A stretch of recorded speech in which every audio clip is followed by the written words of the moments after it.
Hello again, and welcome to another video tutorial on horn maintenance.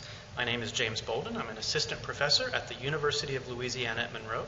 Today's topic will be how to restring the valves on your horn. Okay, restringing rotary valves. This is something I recommend doing at least once a year, if not every 6 months. You'll save yourself a lot of potential frustration. Everyone's had that nightmare of their string breaking right before a big performance or recital or audition or something like that. So if this is taken care of on a regular basis, whether the strings appear frayed or worn or not, obviously if they look frayed or worn, you should replace them immediately. But all things being equal, on a yearly basis or every 6 months. You need a couple of different tools, nothing really fancy. I suggest using a set of precision screwdrivers, flathead. You can use something a little bit smaller than this, but you want something that's going to fit well into the various screws, and I'll point out all of those different parts in just a second. You need something to cut the string, something fairly sharp. Now be careful, don't injure yourself doing anything like that. A good sharp pair of scissors will work just fine.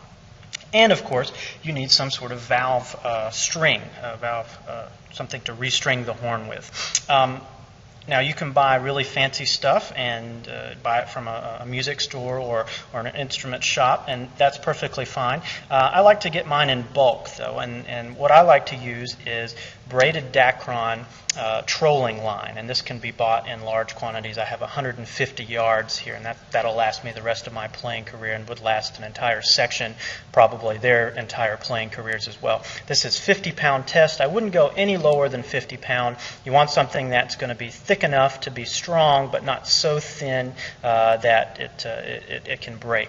Now, generally, the thicker the string, obviously the stronger it is, but the slower the valve action. The thinner the string, the faster it is, but the more potential there is for it to fray and wear prematurely and break. So you want to find something that is a good balance between strength and speed. And like I said, something 50-pound test or between 50 and 80-pound test should be fine. You're not going to be putting 50 pounds of pressure on your valve levers, hopefully.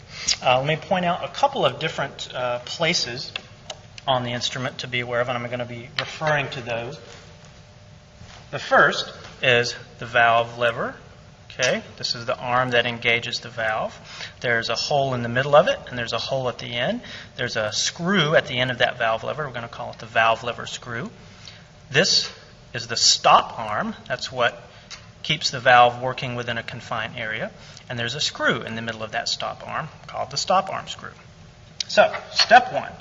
Let's loosen all of the screws and remove the string that's already there. If a string were to break, obviously part of that would be taken care of for you. So we're going to loosen the stop arm string. There's no need to remove it. Keep track of these screws. You don't want them coming loose. They're very fiddly and can be lost quite easily. Now we're going to loosen the string.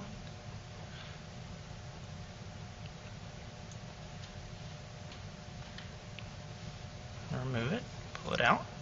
Just like that. Okay, there's the old string. Now, if you're doing this for the first time, and even if you are an old hand at this and just sort of brushing up on things, I would not recommend undoing all of the strings at the same time. Always keep at least one or more of them with the strings on so that you have a model. Step one, take a length of string. Oh, this is a little bit longer than 8 inches. This is about a foot. You want to have plenty of room to work, especially if this is something you are new to. You want to tie a knot a couple of inches from the end of the string. And you may have to tie the knot over itself several times, and I'll tell you why in just a second. Yeah, that's 2 or 3 times on top of itself, just like that. You want that knot to be big enough so that it does not get pulled through that hole in the valve lever. In fact, I'm going to go one more time, just like that. Okay? All right? So, your string is now ready to be threaded into the valve. And a good step of precaution is to go ahead and cut several of these strings in advance and go ahead and make them up with the knot in the end so that they are ready to be strung if for an unforeseen circumstance, if the string breaks or something like that right before performance or something, you have them ready to go.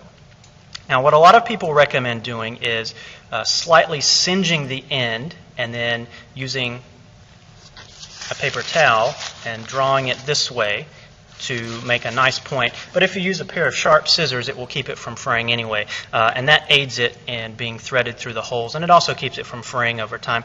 Now, I haven't really had any problems with the strings on my horns fraying over time. If you replace them regularly, it won't really be a problem.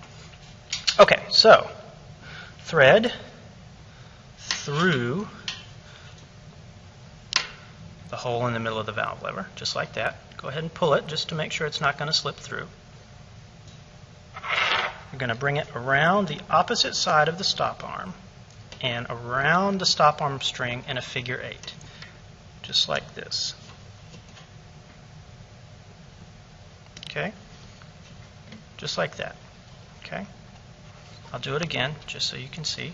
So we've come through the middle, the stop arm, or the valve lever, excuse me, around and in a figure 8 around the stop arm screw, just like that. Okay? Now, snug this screw, not very tight, just enough to keep it in place. Okay? Not even really finger tight, just enough to keep it in place. We're going to use that to adjust the height of the valve levers.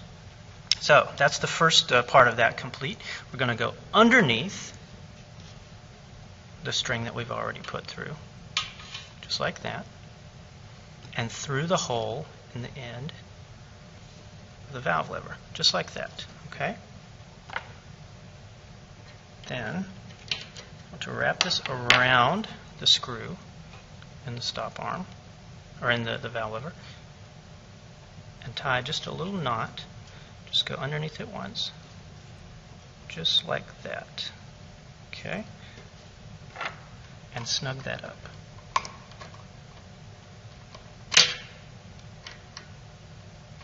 Again, this doesn't need to be so tight that only Hercules could undo it.